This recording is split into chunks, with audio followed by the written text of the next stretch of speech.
is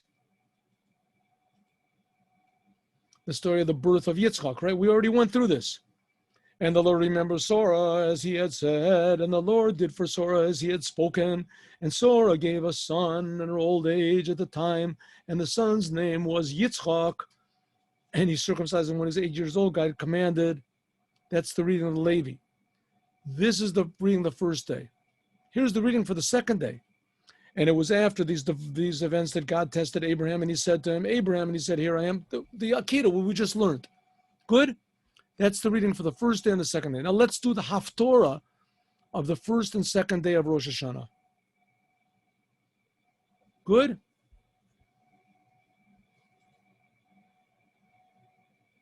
By the way, I found this thing. You can find it yourself if you want. Let me try to copy it. And you can find it yourself. But it's nothing like buying it here. Let's see, maybe if I can. Let me just see if I can send this to you in my chat thing. Huh? Can I do it? No, it's not working. Okay. Anyway, here it is. Here you got it.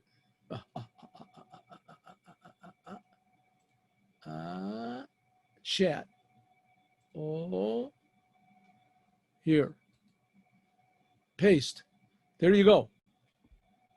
Is this to everybody? Anyway, anybody wants to. There it is. This is privately. I don't want. How do I get public? 1 second. Can I get public? Anyway, you share it with everybody. I don't know how you do this. I was lucky to not mess the whole thing up. Here we go. That's Hebrew books. You look up in Hebrew books. See, you look up in Hebrew books. And you look up for Machzor for Rosh Hashanah. You get the Chabad one, and there you go. All right. All right. This is the reading of the Torah. Right now, let's get to the Haftarah. There we go. Haftarah 342.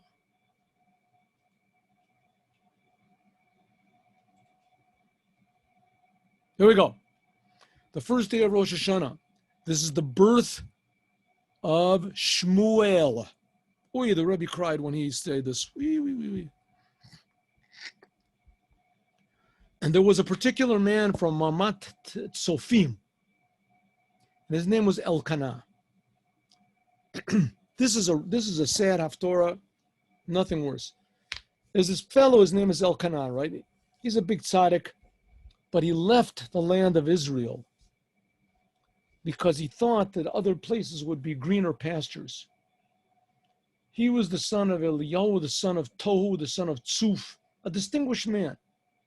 He had 2 wives. One of them was Chana, the other one was Penina. Penina had children, but Chana was barren. Akara.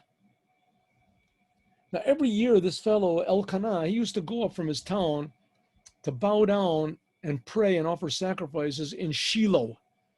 The Holy Temple stood in Shiloh for like 360-something years. And the high priest over there was a man called Eli, and he had 2 sons called Hophni and Pinchas. Anyway, he went over there in Shiloh, and there were 2 sons of Eli, Hophni and Pinchas. They were the Kohanim. So Elkanah, he offered up these sacrifices, and he would make also shlomim, offerings that everybody could eat, and he would bring to his wife Penina and to all her sons and daughters. But to Chana, he liked Chana better than Penina, and he would give her the best portions because he loved Chana, and also to ease her pain because she had no children. Penina used to always make fun of her so that she would complain and pray to God. Some people say that Penina l'shem shamayim kivnu. So Satan or Penina, she irked Chana that she should pray more to God. A crooked way of doing things, but nevertheless, that's what she did. She could have prayed for himself. Anyway, she figured that Chana's prayers were worth more, so she said, hey, I haven't got any children, eh? Here's a doll for your children. Here, I bought an extra, whatever it is, a little ball for your son. Eh? So she made her feel bad. So she would complain. Anyway, God had closed up her womb. And so he would do every year. whenever he went up to the house of the Lord, Penina would make her co-wife angry. And he would bring her all this good food to eat, and she would weep and she wouldn't be able to eat. No, she's not going to go to her husband and say, Penina's making trouble. She doesn't want to make trouble in the family. But nevertheless, her heart is broken, and she's destroying her with all this scoffing, this Penina. Anyway, Elkanah said to Hannah, why are you crying? Why don't you eat? Why is your heart grieved? True, you don't have any children, but I love you. I'm better than 10 sons. Hannah, nevertheless, after everybody finished eating and drinking in Shiloh, because she went with him to the temple, and Eli the Kohen was sitting on the chair by the doorpost of the sanctuary, and she was grieved to her very soul. And she prayed to God, and she wept profusely and said, God, listen, if you will look at the anguish of your maidservant, please remember me, don't forget me, give me a child. Give me a male child. If you do that, I'll dedicate him to God for all the days of his life. If it was a female child, she wouldn't be able to, right? The Kohanim were only men. I promise that he'll never cut his hair. It says he was a Nazir. And it was, as she was praying so much before the God, that Eli was watching her mouth. Now get this is really something. From here, we learn how to pray, by the way. Hannah was speaking to herself. Only her lips were moving. But her voice could not be heard. So Eli thought she was drunk. And Eli said, how long will you be drunk? Stop drinking wine. And Hannah said, it's not so. Eli was like the high priest. It's not so. I'm a woman of heavy heart. I didn't drink new wine, I didn't drink old wine, but I have poured out my soul in front of God. Don't treat me like a wicked woman, because it's only because of my great distress and vexation and broken heart that I've been speaking.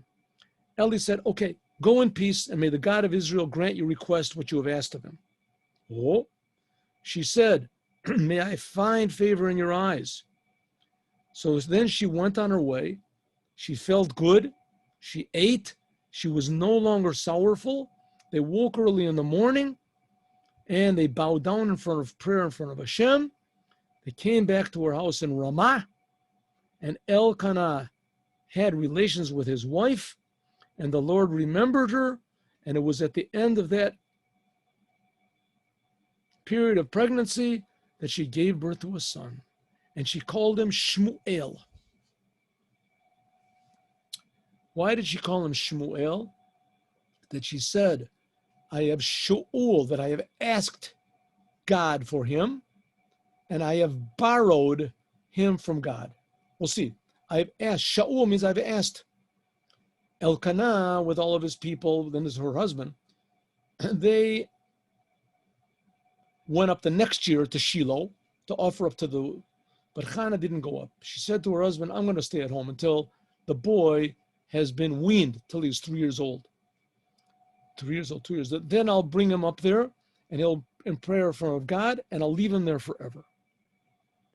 Elkanah said, whatever you want to, stay until you have weaned him. Only may God fulfill what you have spoken concerning him. So the woman stayed. She nursed her son till she weaned him, and till he stopped suckling. He was drinking regular milk. And she took him with her to the Lord, together with 3 oxes, flour, wine. She went to the house of the Lord in Shiloh. Now the boy was very young. They slaughtered the oxes, brought the boy to Eli. She said, here you go. As sure as your soul lives, I am the woman who is standing here with you, praying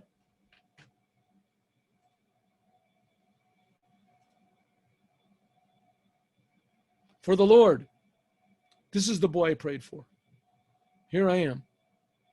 And it ends up that Shmuel is going to save the whole world. He's going to save the whole world. He's going to anoint King David. And King David was the Mashiach. And King David, he's the one that's he's the predecessor for the Rebbe. Well, the Rebbe is the Mashiach, Ben David.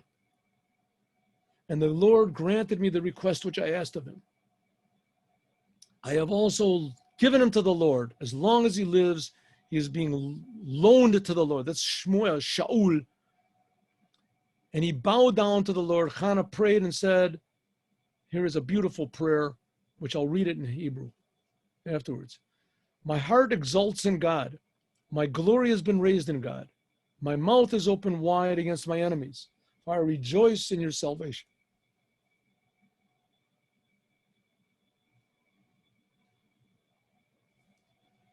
There is none holy as God, for there's nothing except for you. There's no one as mighty as God. Don't talk so arrogantly. Let not insolence come out of your mouth. In other words, don't be a chutzpan, because the God, he's the Lord of God, he's the God of thoughts. And by him, all deeds are reckoned. The bows of the mighty are broken. The weapons of the mighty are broken.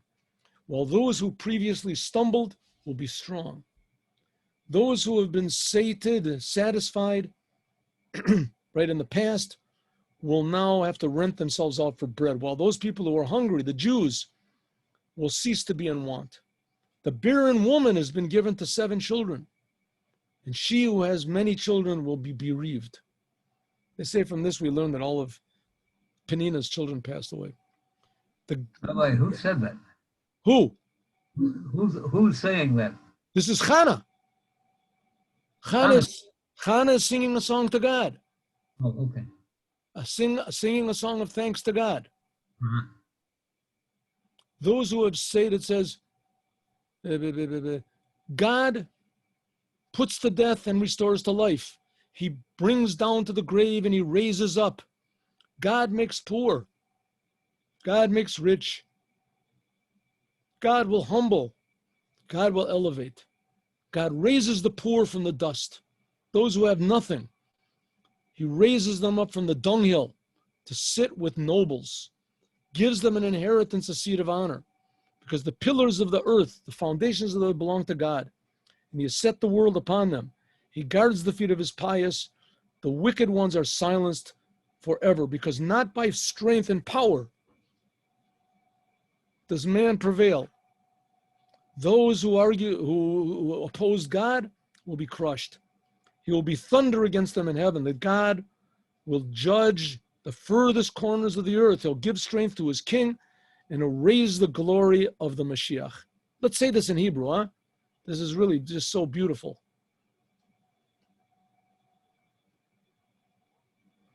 He said, Alanar, she said to Eli, Elanar azei palalti. Eli, she came with her son, Shmuel. She says, this is the one that I prayed for. God filled my request that I requested from him, and also he shiltihu, and I will also loan him. Both these words from Shmuel. Shmuel, he was borrowed from Hashem, but usually he was Shmuel. Here we'll see. This is what it says. I loaned him out to God. Asher hu Shaul, he is loaned out to God. V'ishtachavu, and Hannah prayed and she said, Olatz libi baronoi, Ramakarni baronoi, Rochav pi, Aloi vai, ki samachti b'Yeshua secha. I rejoiced in your salvation. Ein kadosh karanoi, ki ein biltecha, ve'ein sur keloheinu, al tarbu, sarabu, sedabru, gavoho, gavoho. Don't speak high. Don't speak really great things. Yetze asak mipichem. And all sorts of foolishness come from your mouth.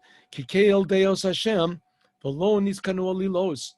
Because God knows all knowledge and all tricks cannot stand against him. Keshes Geburim Tachatim. God will break the bows, the weapons of the powerful ones. And the ones who stumbled, he will gird with power. Like we just said. Savaim Kalechem Nishboru Niskaru. The people who are satisfied with bread, they're going to rent themselves out, and the hungry ones will stop. Chadlu al akara ad chadlu. I'm sorry, and the hungry people will stop. Ad akara yaldaldo, the barren will give birth 7. Rabim banim, and the ones who have many children will be misfortunate. God God kills and brings to life. He brings down to heaven and he raises up. God makes poor and rich. He brings down even the highest ones. He lifts up from dirt the poor, and from the dung heaps he raises up the impoverished to see them, put him with the nedivim. Kisei kavod yinchalu ki la'Hashem mitzokei oretz. God has the high places of the world. The Yeshus Aleim Tova, and God rules over the whole world. The foundations of the world God runs. The feet of his Chassidim, he will keep. And the evil people will walk in darkness, because not by power will men rule. God will cast down those who oppose him. From heaven, he will thunder, and his hands will rule to the end of the earth. Here is about the Mashiach. The Yitain Oz Lamalko, God will give power to his king. The Yorim Karen Mashiach, and he will elevate the glory of his Mashiach. That's what we say on the first day. What we're going to say on the second day, we'll learn that tomorrow. We'll learn that tomorrow. It's a different Haftarah, and we're going to see what that is tomorrow. Let's just go 1 second. Here we have, because I already did this, I prepared all these pages, so let's make them useful here. 5:35. Here's the sounding of the shofar. We did this yesterday, right? And then 2 blessings for the shofar. Tekiah Shvorim Teruah Tekiah, Tekiah Shvorim Teruah Tekiah, Tekiah Shvorim Teruah Tekiah, 3 times. And then you confess silently. We did this yesterday. Then you say Tekiah Shvorim. Tekiah Shvorim is that. And then we confess, and then we do 3 times Tekiah Teruah, Tekiah